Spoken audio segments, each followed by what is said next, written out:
ভোটের পদ্ধতির জন্য নয়, মানুষ জীবন দিয়েছে গণতন্ত্রের জন্য মন্তব্য করেছেন বিএনপি নেতারা। তারা বলছেন, সংসদীয় গণতন্ত্রে যারা বিশ্বাসী নয় তারাই নতুন তত্ত্ব নিয়ে হাজির হচ্ছে। ফ্যাসিবাদ বিরোধী শক্তি ঐক্যবদ্ধ না থাকলে আবারও স্বৈরাচার ফিরে আসবে। বাহ্যিক সংস্কার দিয়ে মানুষের কল্যাণ করা যাবে না। শনিবার রাজধানীতে আলাদা কয়েকটি অনুষ্ঠানে এসব কথা বলেন তারা।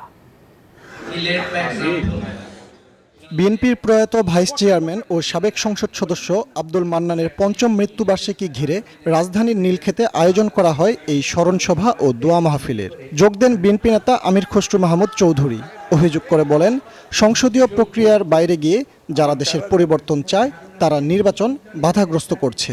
কনস্টিটিউশনাল বিষয় যদি কোনো অ্যামেন্ডমেন্ট আনতে হয় সেটা সংসদের মধ্যে থেকে করতে হবে। আমাদেরকে স্বচ্ছতার সাথে যদি আপনাকে করতে হয়, গণতান্ত্রিক প্রক্রিয়ার মাধ্যমে যদি কোনো পরিবর্তন আনতে হয়, সংসদের বাইরে সেটা করার কোনো সুযোগ নাই।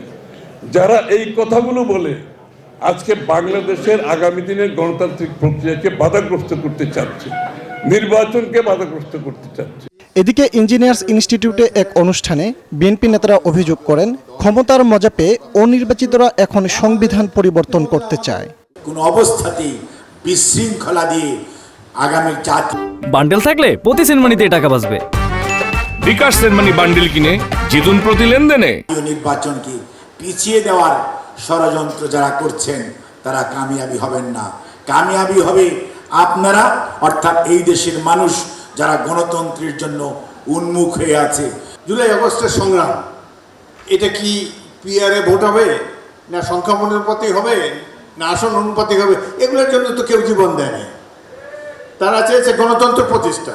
গণতন্ত্র প্রতিষ্ঠা করার একটাই উপায় আছে, নির্বাচন দেওয়া। আপনারা যারা মহারথী একবার ক্ষমতার মজা পেয়ে গেছেন, এখন তো আর যেতে চায় না, এখন খালি ঘুরায় আর পেঁচায়। অন্য এক অনুষ্ঠানে বিএনপির স্থায়ী কমিটির সদস্য নজরুল ইসলাম খান অভিযোগ করেন, ঐক্য দুর্বল হওয়ায় ফেসিবাদীরা মাথাচাড়া দিয়ে উঠছে। এই যে নতুন কেউ ক্ষমতায় যাবে সেটার ক্ষেত্রেও তারাই প্রস্তুত করেছেন। সবাইকে যেমন ধারণ করতে হবে, তেমনি সবাইকে এটাও বুঝতে হবে যে যারাই আসুক সরকারে, তারা যেন কোনো মতেই ফ্যাসিবাদী বা স্বৈরাচারী না হয়, সেটা ঠেকানোর জন্য প্রতিনিয়ত তাদেরকে সজাগ এবং সচেতন ভূমিকা পালন করতে হবে। এদিকে ঢাকা রিপোর্টার্স ইউনিটিতে এক অনুষ্ঠানে বিএনপি নেতা মঈন খান দাবি করেন, জুলাই হত্যাকাণ্ডের বিচার করতে 16 ঘন্টার বেশি সময় লাগা উচিত নয়। যারা আইনের শাসনে বিশ্বাস করে, যারা মানবাধিকারে বিশ্বাস করে, তারাই বিচার করতে 16 ঘন্টার বেশি লাগতে পারে। ফজলে রাব্বি, সৌরভ, নিউজ 24, ঢাকা।